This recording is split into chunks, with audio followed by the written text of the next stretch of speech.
آ جاتا ہے یہ دیکھ کر کے. منافق نہیں سمجھ میں آتا, تمہاری جماعت میں بیٹھا ہوگا, ہو سکتا ہے داڑھی ٹوپی والا ہوگا, لیکن بکا ہوا ہوگا اور اس کا دل کفر میں بھرا ہوا ہوگا, اسلام کی بغض اور عداوت اس کے دل کے اندر ہوگی, لیکن دکھتا وہ مسلمان ہوگا. قرآن کی تفسیر میں فرمایا گیا ایسا شخص آئے گا اور تمہارے دلوں کے اندر ڈر ڈالے گا, خوف ڈالے گا. ارے ایسے معاملات ہیں, ان کی طاقت کتنی ہے پتہ ہے, انہوں نے کتنی طاقت جمع کی ہے پتہ ہے. صحابہ کرام رضوان اللہ تعالی علیہم اجمعین کے زمانے میں یہ بات آئی تھی. ایک شخص آیا تھا جماعت میں جو مکہ کے کفار و مشرکین کی طاقت بتا بتا کر کے صحابہ کو ڈرا رہا تھا. کہاں تم نکلے ہو بغیر چپل کے, کہاں تم نکلے ہو فاقہ کرتے ہوئے, ان کی طاقت دیکھتے ہو, ان کے پاس ہتھیار بھالے نیزے کتنے ہیں. اللہ نے اس کے رد میں یہ آیت اتاری, قرآن میں بیان فرمایا یہ شیطان کے چیلے ہیں جو ڈر سناتے ہیں, تم ان سے نہ ڈرو. اللہ فرماتا مجھ سے ڈرو اگر ایمان رکھتے ہو.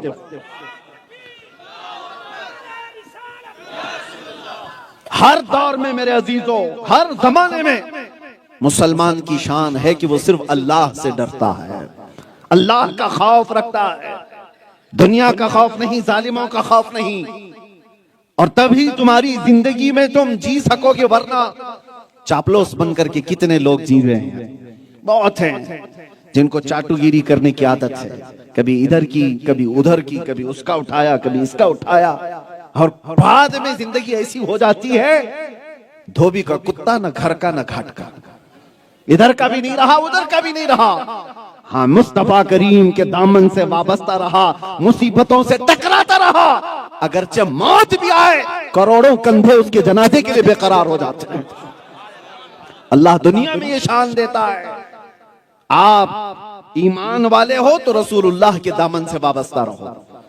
حضور پاک صلی اللہ تعالی علیہ وسلم کے قدموں کو چھوڑ کر کوئی کامیابی نہیں ہے.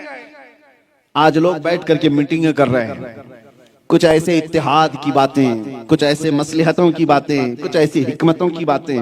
آپ کو میں بتاؤں, آج سے تقریباً 100 سال پہلے 1926 اور 27 کی بات کر رہا ہوں, ایک خطبہ میں نے پڑھا, حجت الاسلام علامہ حامد رضا خان رحمت اللہ تعالی علیہ کا, اعلیٰ حضرت کے بڑے شہزادے, 1926 یا 1927 میں دیا ہوا ان کا ایک خطبہ ہے.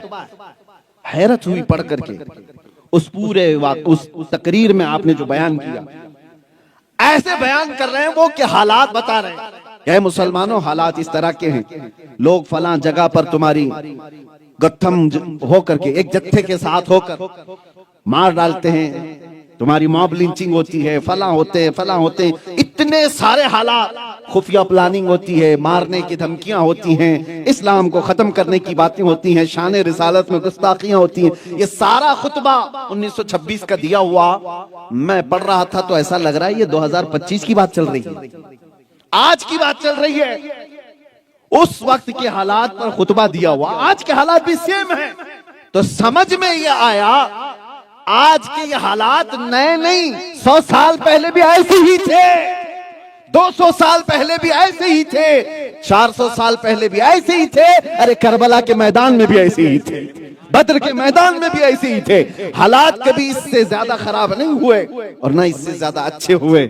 حالات مومنین کے لیے اسی طرح کے چلتے رہے. ہاں لوگ آتے جاتے رہے, زمانے میں انسان بدلتے رہے. آج آپ کو جو ڈرا رہا ہوگا, جو خوف پھیلا رہا ہوگا, طاقت و قوت ایسی ہے تمہیں اٹھا کر ڈال دیا جائے گا, خاک میں جائے. مجدد الفسانی کو اکبر نے 8 سال ڈالا تھا, امام موسیٰ کاظم کو وقت کے خلیفہ نے 7 سال اندر رکھا تھا, ان کا جنازہ جیل سے نکلا ہے. امام محمد بن حسن عسکری, یہ اہل بیت کے وہ امام ہیں جن کا نام لے کر کے آج ہم کھاتے ہیں. اہل بیت رسول اللہ کی وہ آل ہیں. امام محمد بن حسن عسکری 20 سال جیل میں گزار کر کے آئے, بلکہ ایسی روایتیں ہیں کہ انہوں نے سورج تک نہیں دیکھا, جتنے سال جیل میں کاٹتے رہے. یہ وہ ساری تاریخ ہے. آپ کیا سمجھ رہے ہیں یہ نیا ہے؟ نیا کچھ نہیں ہے, سب دستور کے مطابق ویسا ہی چلا رہا ہے. اور آگے کا انتظار بھی مت کرو, حالات بہت اچھے ہو جائیں گے. ارے تمہیں گاڑی چلانا ہو تو ٹریفک میں ہی گاڑی چلا کر سیکھ سکتے ہو. انتظار مت کرو روڈ خالی ہوگا گاڑی چلاؤں سیکھوں گا. جس طرح سے حالات ہیں انہی حالات میں ایمان کے ساتھ جی کر کے جانا ہوگا, اسلام پر عمل کر کے جانا ہوگا. تم انتظار کس کا کر رہے ہو؟ کوئی زمین سے نکل کر کے حالات اچانک بدل دے گا, آسمان سے ٹپک جائے گا.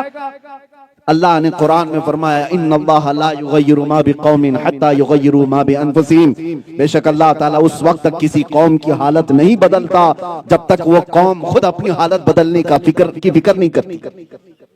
آپ جب اپنے آپ کو نہیں بدلو گے تو پھر یہ آس لگائے بیٹھے ہو.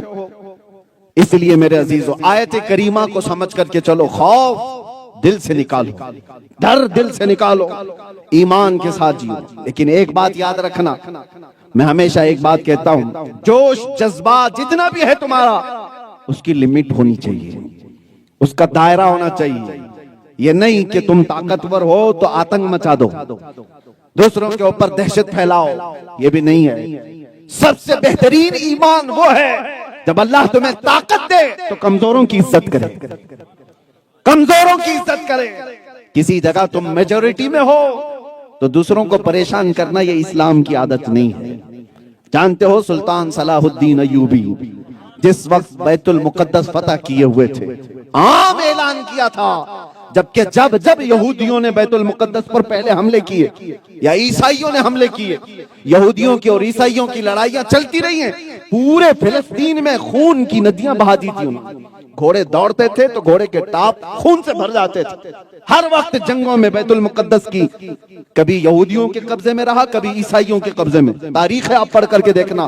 اور جب جس قوم کے پاس آیا مغلوب قوم کو اس نے مار کر کے قتل کر کے, آپ کو پتا ہے ایک بادشاہ نے 12,000 بچوں کو قتل کر دیا.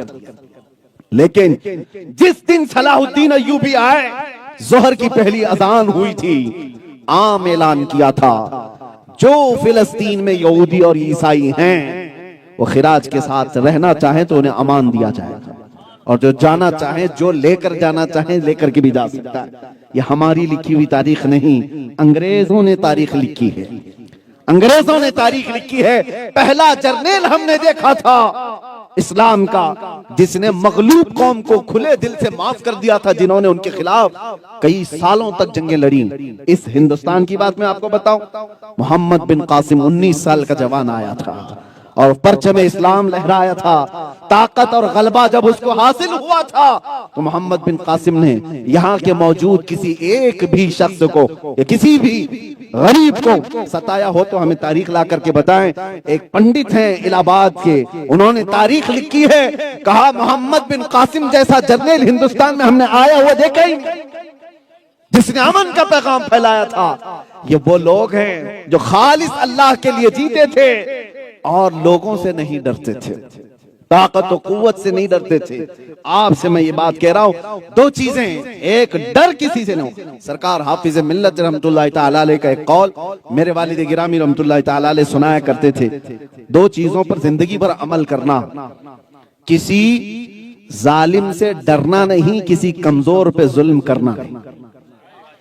کسی بڑے سے ڈرنا نہیں, کبھی مت ڈرو, لیکن اپنے چھوٹے پر کبھی ظلم کرنا نہیں. یہ بات یاد رکھو, اگر تم نے اپنے سے کمتر پر ظلم کیا تو تم سے بڑا ظالم اللہ تمہارے سر پر بٹھائے گا. دونوں چیزوں کو بیلنس کر کے چلو.